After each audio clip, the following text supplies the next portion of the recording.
Ever since the day after the midterms, we've been sort of an outlier over here on O'Connor Tonight. I've been reassuring you that this is really good news. Yes, it would have been great to have a 30-seat majority in the House. But even if you just have a 1-seat majority in the House, you control the committees. You control the hearings, and that's huge. And I want to give you a little glimpse into your future. Something happened yesterday on Capitol Hill that should make you all get excited about what the next 2 years are going to be in the House of Representatives. First, a little bit of background. There was a story that was put out about 2-3 weeks ago that suggested Justice Alito on the Supreme Court had prematurely leaked a decision many years ago having to do with religious freedom. It was called the Hobby Lobby decision. And the suggestion was that Alito had leaked that to the media prematurely. And the whole reason this story was put out there was to sow some seed of doubt as to whether Alito was the one who also leaked the Dobbs decision. Now, this was the decision that Justice Alito wrote that overturned Roe v. Wade. Somebody illegally leaked that decision months before it was officially put out. And of course, that's being investigated. We still don't know who did that. And the whole reason this story about Alito and Hobby Lobby was put out there and floated to the media was to suggest that maybe it was Alito who had actually leaked the Dobbs decision. All right, so that's the background. Yesterday, in the House Judiciary Committee, Representative Jim Jordan was questioning a central figure in this leak story, the guy who suggested that Alito had leaked the Hobby Lobby decision years ago. Watch how the questioning went. Mr. Shank, did Gail Wright really tell you that? Yes. Justice Alito said he didn't tell her. She said she didn't tell him, but you're sure she told you.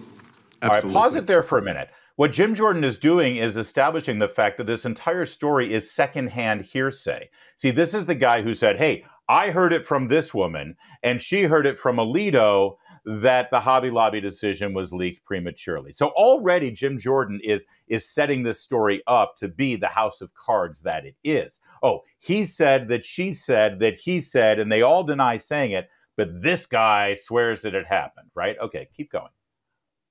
Now, you wrote a book a couple of years ago, is that right? 2018, you wrote a book? Yes. I want to read a section from that book.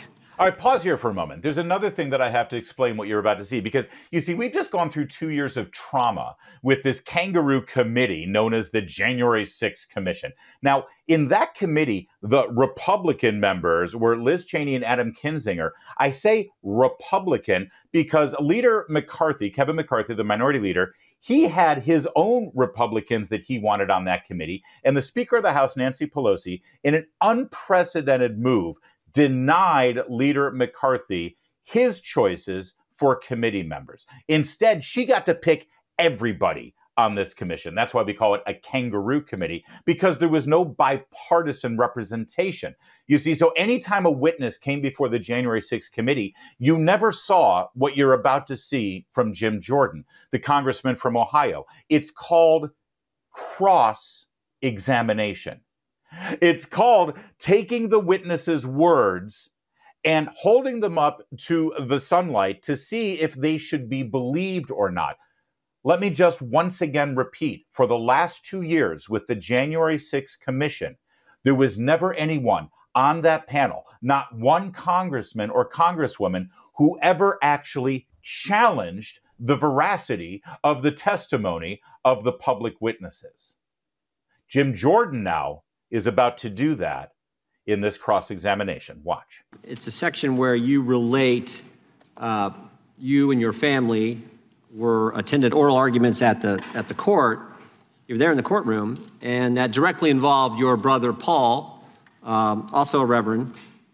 And I just want to read this section. You said, with the single rap of the gavel, Chief Justice William Rehnquist announced, we'll hear argument first this morning in number 995-1065, Reverend Paul Schenck and Dwight Saunders versus Pro-Choice Network of Western New York.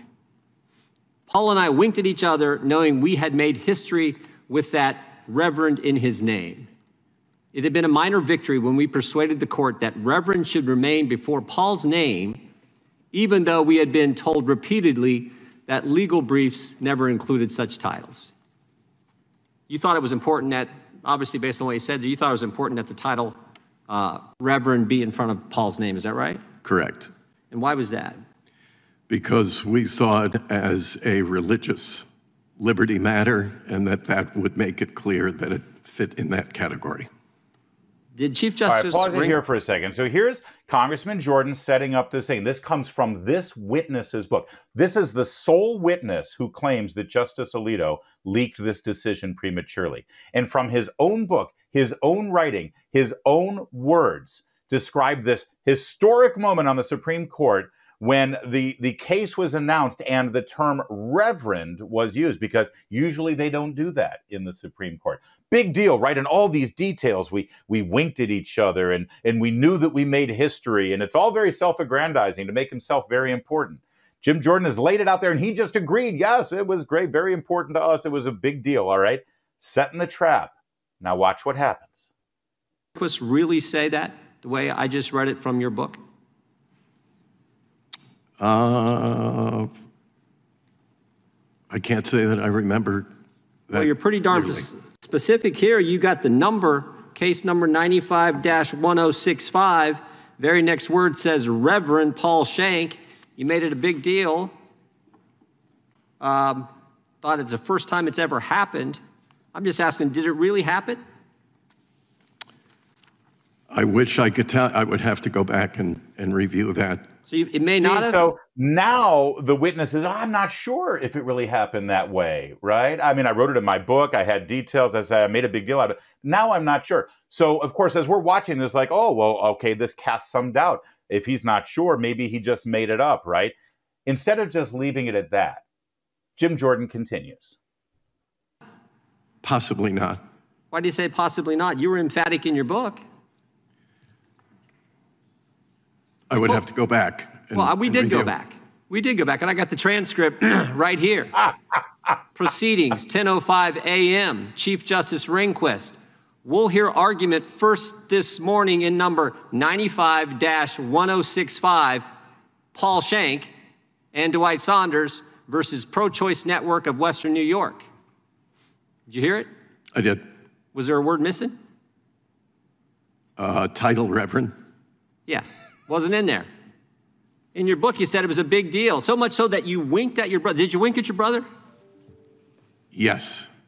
What'd you wink for if it wasn't in the title? Well, it was our case. But that's not, you said you winked because they included Reverend in the title, and the transcript says Mr. Rehnquist didn't. Perhaps not. Perhaps? Court reporter get it wrong? Did he say it? The court reporter get it wrong? Well, then. Well, we got the audio, too. I'm going to play that. Oh, we've got the audio, too. Oh, maybe the court reporter got it wrong. Oh, really? Here, let me play the audio for you. Go ahead. We'll hear argument first this morning, number 95-1065, Paul Schenck and Dwight Saunders versus Pro-Choice Network of Western New York. Reverend, did you hear that? I did. Was there a word missing that's different from what you put in your book? A title, yes. What was that title? Reverend. Reverend was not there. Right? Did you wink at your brother? I think I did. In fact, I think I actually hooked him. So now you got more details. You got the key detail wrong, what you were writing about in your book, but now you remember an additional detail. You not only All right, I think we've seen enough here. I mean, this is over. For God's sake, stop. He's dead already. Please. See, this is what's supposed to be done when you've got both parties represented, when you have an adversarial situation in a hearing. That's how it's always been in American history until the January 6th hearing. Now, obviously, Congressman Jordan cast doubt on this guy's veracity. He looks like a fabulist, a rhetorical, hyperbolic. He's a liar. He's just a liar. And that's exactly how it's supposed to be done. Now, sadly, Congressman Jordan, he had to yield the rest of his time, but soon he'll be the chairman of that committee and he won't have to yield to anyone.